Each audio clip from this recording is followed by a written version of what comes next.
Greetings. I'm a yes person. Whenever someone tells me to do something, I will definitely say, yes, I can do it. I always value myself that I can do a lot of impossible things. However, in life, there are always the naysayers. Those people who always say no, always tell you that, hey, you can't do that. My friends are all like that. That's why I unfriended them. No, just kidding. I didn't unfriend them, but I try my best to get over it. So when there are naysayers, there are always yes-sayers, people who always support you. And this is actually my world.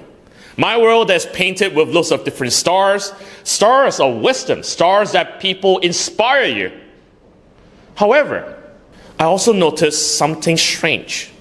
As time goes by, the stars simply dim. Beat by beat, they're lost in my world. Why? Because they have departed. Those people who inspired me, who changed me to who I am today, have lost its track to connect with me. I always asked my mom when I was young, where did they go? Where did my uncle go? Gone to a fill in the blank. Better world? Better place? I never get the answer that I really want to find myself like inner harmony. I never get the closure that I wanted. I was really lost because it's not just by my mom, my grandma, my grandpa also said the same thing. And fun fact that 60 million of people actually died every single year on average. When I say dying, it means that they pass away, maybe through a traffic accident, or maybe suddenly have a heart attack. Things that are unexpected happen in our daily lives.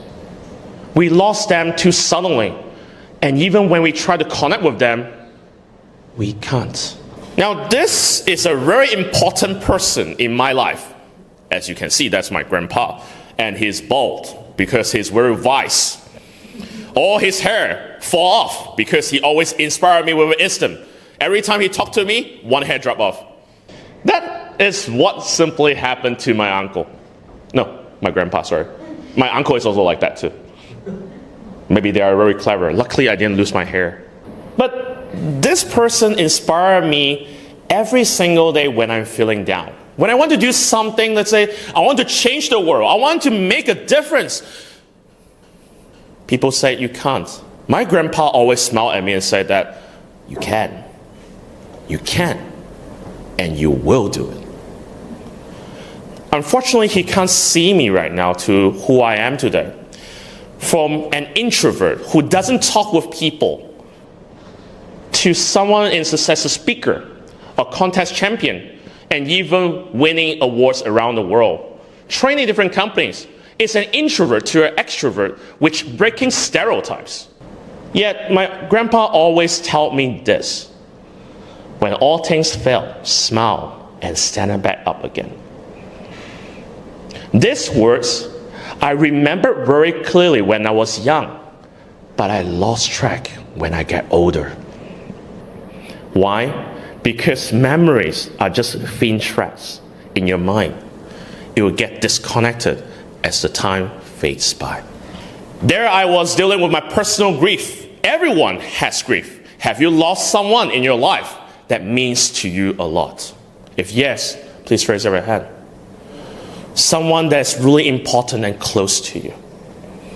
These people cannot connect with us anymore. And I couldn't handle myself because they have passed away during my examination. I couldn't even see him for my last day. So I did something that my parents would never want me to do. I did something that basically is also a pioneer of what happens with AI today. I was shocked because this idea was started back in 2009. And I was doing that because I couldn't cope with my personal grief anymore. I started to do holograms. Holograms of people of the departed, people who I have lost connection with. Basically a replicate of people that I want to talk to. This might sound unethical, but at that time it was my best solution. because I couldn't move forward. I couldn't move on. I was finding a solution to close myself up. So during that time, I actually went to create a lot of different holograms, starting from a photo itself, and start to develop different programs with developers. As a speaker, I am not a scientist. I'm not a program creator, but I try to make it happen. So I find different people to make with me. And nowadays, we have different AI technology that creates this. Some of the pictures you might actually seen before is actually some recreation, we call it as ghost boat, that people of the departed can still talk back to you one last time. You can hear their voice. You can even interact with them with new technologies like VR, AR, etc. Some even treat it as gifts to let people feel human again. It's just like if you have a pet at home and this pet has been with you for 12 years to 16 years, this pet can hug you again. Think about that feeling. Now, this actually resolves a lot of different potential problems like grief coping. And it actually shows statistics-wise, around 68% actually find help in this way. Because most of the personal grief, they can't tell people in person. They value privacy. They want professional support. But where can they find? Who can they trust? They only find this solution or something that's close to protecting their privacy. This is something that I was hopeful, yet I was a bit skeptical because they're creating life-like digital creations, imprints. What happens if you use it wrongly? Imagine that me, one day, if I pass on, there's another Aaron here without my consent and do a speech about something else.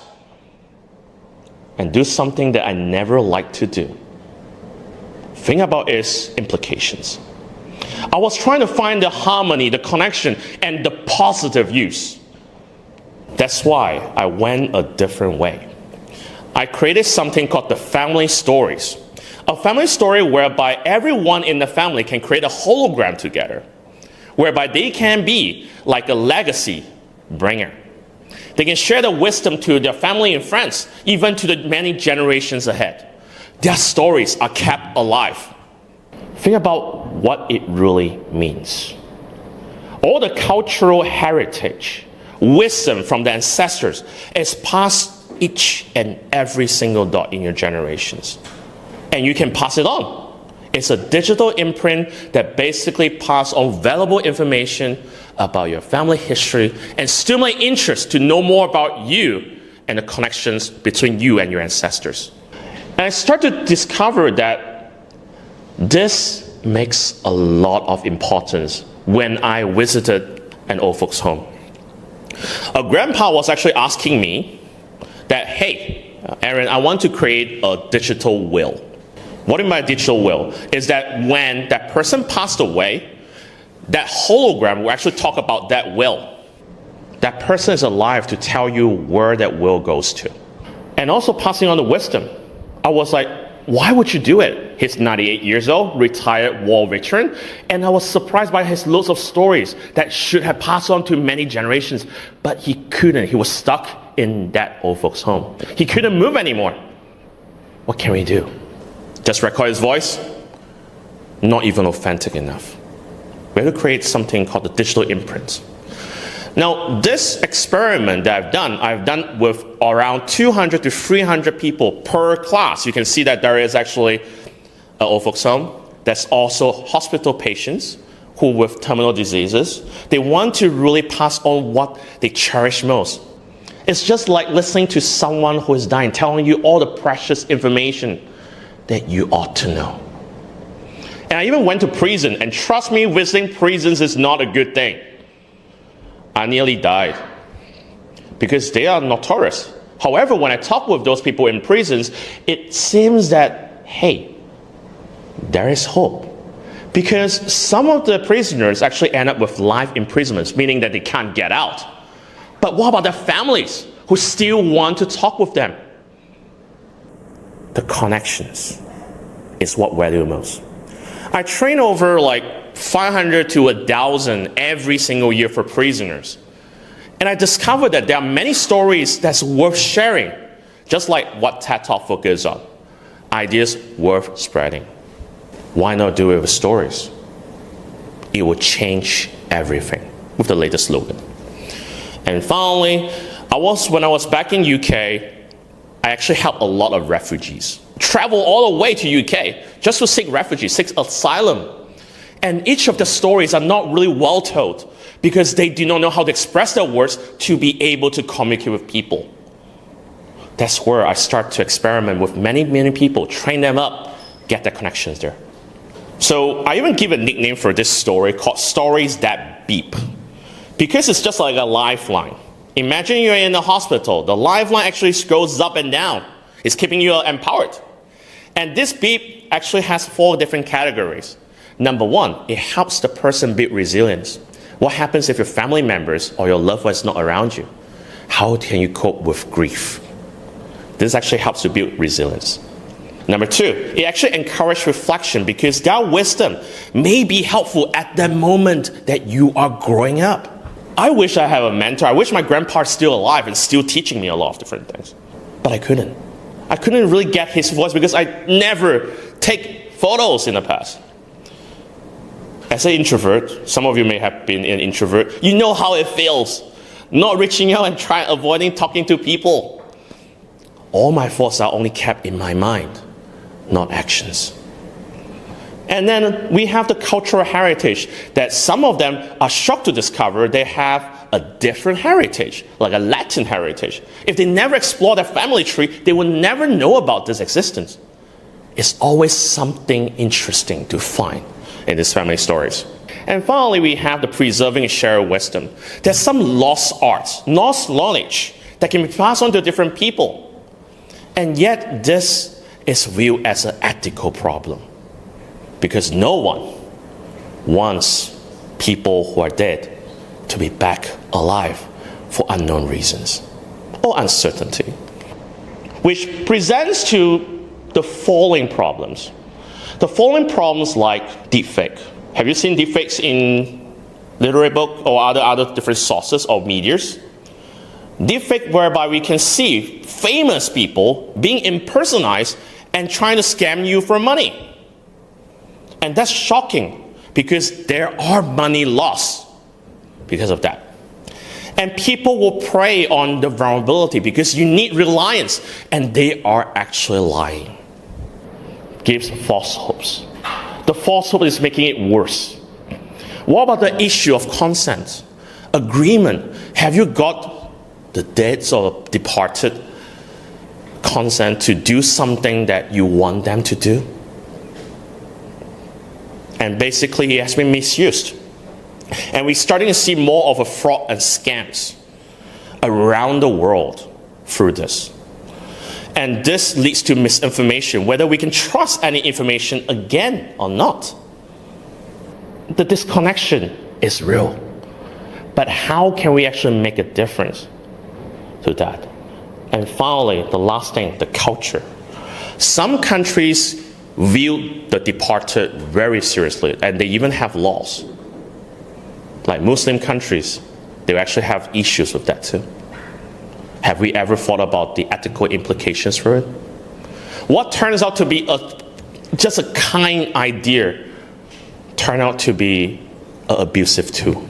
There was a research I was actually reading on, and I was doing a lot of research for like 10 years, and I was discovering that this helps to cope with loss and grief, yet it actually denies you moving on. But for me, I still view it as helpful because it has changed my life for at least 2 years. Otherwise, I'll be staying in cemetery for a long time. The society needs a little bit of empathy. This is still just a tool. Remember, every single thing for new technology-wise, there has to be an acceptance to try. There are some people who find it effective, some don't. But aren't we here to explore new ideas and possibilities? There are many solutions like law, education, and even accreditations about AI still existing to make it work. In Europe, there are many AI laws that actually protects the vulnerable ones. So to conclude, I want to emphasize on one thing, that this is still a tool. The tool to really create this interconnections through time and space, where the past bridges the present and leads to the future. The impact is real, whereby it can be part of a continuous cycle of creating harmony and balance in families that I wanted to see, but I couldn't get when I was young. And also restoring humanity and society. This is a very deep topic, a tough one for me to reveal, because it actually prevented me from committing suicide. And finally, I will leave you with a quote about this implication that the past lives on in this heart that it touches. I hope that this provides a solution, a tool to cope with grief, connect the world with peace. Thank you.